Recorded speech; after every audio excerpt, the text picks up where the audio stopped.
അഷ്കർ അലി കരിമ്പയുണ്ട് നമുക്കൊപ്പം. P V അൻവറിൻ്റെ പ്രചരണം എവിടെ വരെ എത്തി എന്ന് കൂടി നമ്മൾ നോക്കണം.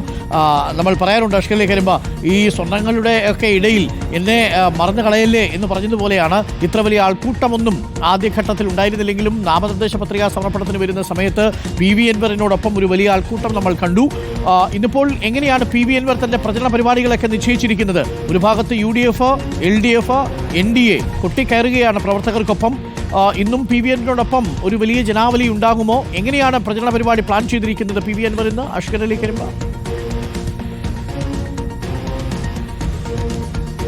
അരുൺ, മറ്റ് സ്ഥാനാർത്ഥികളിൽ നിന്നും വ്യത്യസ്തമായ രീതിയിലാണ് പി വി അൻവർ ഇപ്പോഴത്തെ പ്രചാരണം. ഈ പറയുന്നത് പോലെ റോഡ് ഷോയോ ഇല്ലെങ്കിൽ പരസ്യ പ്രചാരണങ്ങളിലേക്ക് ഒന്നും തന്നെ പി വി അൻവർ ഈ ഘട്ടത്തിൽ കടന്നിട്ടില്ല.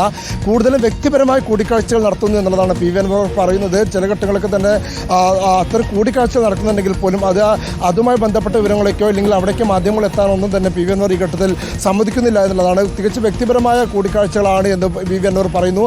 അങ്ങനെ വ്യക്തിപരമായി വോട്ട് ചോദിക്കേണ്ട കുറേ ആളുകളുണ്ട്, അവർ പോയി വോട്ട് ചോദിക്കുകയാണെന്നും പി വി അൻവർ പറയുന്നുണ്ട്. ഇതുവരെ ഔദ്യോഗികമായൊരു പ്രതികരണത്തിനോ ഇല്ലെങ്കിൽ മാധ്യമങ്ങൾക്ക് മുമ്പിലൊന്നും തന്നെ ഈ നേരം വരെ പി വി അൻവർ എത്തിയിട്ടില്ല. അല്പസമയത്തിനും തന്നെ നിലമ്പൂർ നഗരത്തിലേക്ക് എത്താമെന്നാണ് ഇപ്പോൾ പി വി അൻവർ അറിയിച്ചിരിക്കുന്നത്. അതിനുശേഷമായിരിക്കും ഇന്നത്തെ പ്രചാരണത്തിനെ കുറിച്ചുള്ള കൃത്യമായ വിവരങ്ങൾ നമുക്ക് ലഭിക്കാൻ കഴിയുക.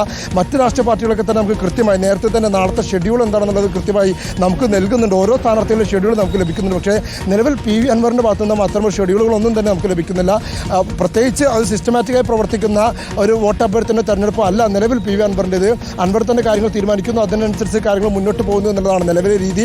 ഇന്നലെ തന്നെ വി പ്രകാശിൻ്റെ വീട്ടിലേക്ക് പോകുന്നതൊക്കെ തന്നെ ഏറ്റവും നാമനിർദ്ദേശ പത്രിക സമർപ്പിക്കാൻ പോകുന്ന ഘട്ടത്തിലാണ് ഔദ്യോഗികമായി പി വി അൻവർ സ്ഥിരീകരിക്കുന്നത് തന്നെ. പിന്നീട് നാമനിർദ്ദേശ പത്രിക സമർപ്പിച്ചു കഴിഞ്ഞ് ഉടനെ പോകുമെന്ന് പറഞ്ഞിരുന്നെങ്കിൽ പിന്നീട് പക്ഷേ സന്ദർശനം നടത്തുന്നത് വൈകുന്നേരം 5:30 അങ്ങനെ കാര്യങ്ങളിൽ വലിയ മാറ്റങ്ങളും വ്യത്യാസങ്ങളോടുകൂടിയാണ് അൻവർ പ്രചാരണം നടത്തുന്നത്. പക്ഷേ കൃത്യമായ പല വോട്ട് ബാങ്കുകളും തനിക്ക് പിന്തുണ അർപ്പിക്കുന്നുണ്ട്, പിന്തുണ പ്രഖ്യാപിച്ചിട്ടുണ്ട്. മതസാമുദായിക സംഘടനകളടക്കം പല പിന്തുണയും തനിക്ക് ലഭിക്കുന്നുണ്ട് എന്നാണ് പി വി അൻവർ ക്യാമ്പ് ഇപ്പോൾ ചൂണ്ടിക്കാണിക്കുന്നത്. അതുകൊണ്ട് ശക്തമായൊരു വോട്ട് വിഹിതം 19 നടക്കുന്ന വോട്ടെടുപ്പിലൂടെ തനിക്ക് ലഭിക്കുമെന്നുള്ള വലിയ അവകാശവാദം ഇല്ലെങ്കിൽ അത്തരമൊരു ഉറപ്പ് പി വി അൻവർ പങ്കുവെക്കുന്നുമുണ്ട്. Arun, okay, thank you. Ashkar Ali കരിമ്പയാണ്. ഒരു അൺകൺവെൻഷനലായ ഒരു പ്രചരണ പരിപാടിയായിരിക്കും പി വി അൻവർ മണ്ഡലത്തിൽ നടത്തുക. കാര്യം UDFൻ്റെ പ്രവർത്തകർക്കൊപ്പം റോഡ് ഷോയിൽ പങ്കെടുത്ത് വലിയ ജനാവലിക്കൊപ്പം പ്രചരണം നടത്താനൊന്നും പി വി അൻവർ ഇല്ല. വ്യക്തിപരമായിട്ടുള്ള വോട്ടുകൾ പരമാവധി ശേഖരിക്കുക എന്നതാവും പി വി അൻവറിൻ്റെ ലക്ഷ്യവും. ദീപക് മലയമ്മ കൂടി